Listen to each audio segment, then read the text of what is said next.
The atmosphere in our dear country has moved from the dusty roads of Sokoto to a heated war of words that is currently shaking the very foundation of our social media space. Just as many Nigerians were starting to breathe a sigh of relief following the precision airstrikes carried out by the United States military on Christmas Day, a new controversy has erupted, and it is centered around the famous and often outspoken Islamic cleric Sheikh Gumi. While a large number of citizens were seen celebrating the destruction of terrorist camps and the reported neutralizing of high-level threats in the northwest, the Sheikh has come out with a message that is as sharp as a razor, and it has left many people wondering where we truly stand as a nation. In a statement that has now gone viral, the cleric reportedly lashed out at those cheering for the foreign intervention, going as far as describing Nigerians who support the US airstrikes as stupid. This is not just a small disagreement, it is a massive ideological clash that is forcing everyone to look twice at the help we are receiving from across the ocean. Sheikh Gumi's argument is that by celebrating these $2 million bombs being dropped on our soil, we are essentially proving that we do not understand the long-term dangers of foreign military presence. According to the reports filtering out from his recent messages, he believes that the United States is not coming with clean hands. He has questioned the moral authority of a superpower to lead counter-terrorism efforts in Nigeria when their own history is filled with military actions that have led to massive civilian casualties in other parts of the world. To Gumi, this is a neo-crusade war against Islam, especially because the strikes took place in Sokoto, an area that is over 90% Muslim and which he claims was not under an immediate threat that justified such a massive display of force. He is asking a very difficult question: why was Sokoto targeted on Christmas Eve while the real long-standing hotspots like Maiduguri remain a theater of daily struggle?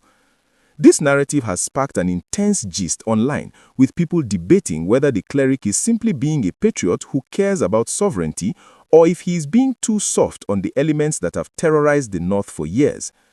The Sheikh did not stop at calling the support stupidity, he also offered a very different solution to the crisis of banditry and insurgency. He argued that instead of spending millions of dollars on a single missile to blow up a camp in the forest, that money should have been spent on building schools, providing clean water, and creating a future for the young headers who are being recruited into these groups. He believes that many of these gunmen are acting out of ignorance and a lack of options, and that a bomb cannot cure a mind that has never seen a classroom. This part of the story has really touched a nerve with many Nigerians. On one hand, you have people who say, "We have tried schools and it didn't work, give us the missiles." And on the other hand, you have those who agree with Gumi that the military approach is just a temporary fix that doesn't solve the hunger and lack of education in the rural areas. It is a very complex situation, and it seems the Sheikh is determined to make sure we don't just celebrate the boom without thinking about the why. As we dive deeper into this explosive development, it is clear that the tension is only going to rise as we move closer to the 2027 elections. Gumi has already hinted that the way the government handles this foreign military cooperation will be a major topic for voters. He is urging the federal government to immediately halt all military ties with the United States and instead look towards neutral countries like China, Turkey, or Pakistan. He believes these nations would offer a more balanced type of support that doesn't carry the political and religious baggage that he associates with the West. This brings us to a very important point in our discussion today. If you are finding this deep dive into the security gist of the week interesting and you want to stay updated on how these power players are shaping the future of Nigeria, please take a quick moment to hit the like button. It really helps our channel to grow and reach more people with this vital information. And if you haven't done so yet, please hit that subscribe button and turn on the notification bell so you'll be the first to know whenever a new update drops. Your support is what allows us to keep digging into these stories to bring you the facts and the different sides of the argument. The backlash against the Sheikh has been just as loud as his original statement. Many Nigerians on platforms like X and Facebook have fired back, asking where the schools were when the bandits were kidnapping schoolgirls or when they were taxing farmers into poverty.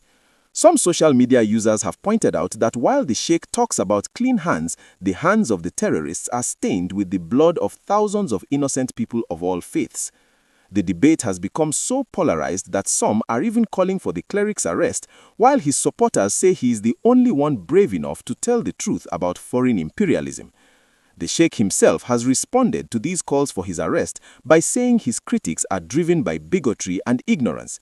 He even took the extra step of dragging some social media users to court for defamation, showing that he is ready to fight this battle both in the court of public opinion and the court of law.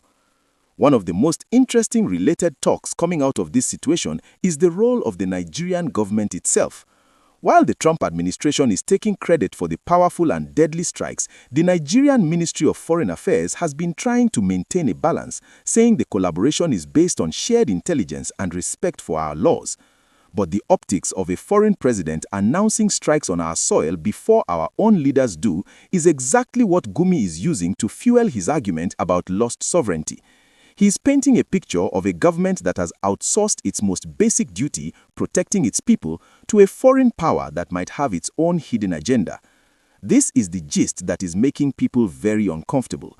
Are we truly being helped, or are we becoming a theater of war for global powers? The Sheikh's focus on the symbolism of the attack is also something we cannot ignore. By calling it a harbinger of a neo-crusade, he is tapping into very deep-seated religious sensitivities in the country. He noted that the strikes were specifically mentioned to be for the protection of Christians, which he claims is a move to divide the nation. Security analysts are worried that this kind of talk could make the work of our soldiers even harder on the ground, as it might turn local populations against the very people who are there to protect them. The situation is incredibly delicate.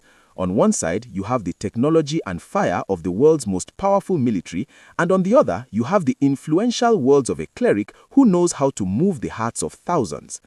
What do you think about Gumi's latest outburst? Do you think he is right to warn us about foreign intervention and the need for schools, or do you think his words are only serving to protect the people who have caused so much pain in the north? Is it stupid to celebrate help when you are drowning, or should we be more careful who is throwing us the rope? This is the conversation we need to have as a community. Please leave a comment below with your honest thoughts. Let's keep it respectful and focus on the future of our nation. We are monitoring the situation in Sokoto and the reaction from the presidency very closely, and we will be sure to bring you the next chapter of this story as it unfolds.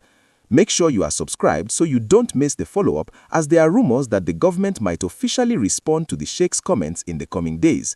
Until then, stay vigilant, stay informed, and let's keep working towards a Nigeria where we don't need bombs or stupid arguments to find peace. I will see you in the next one.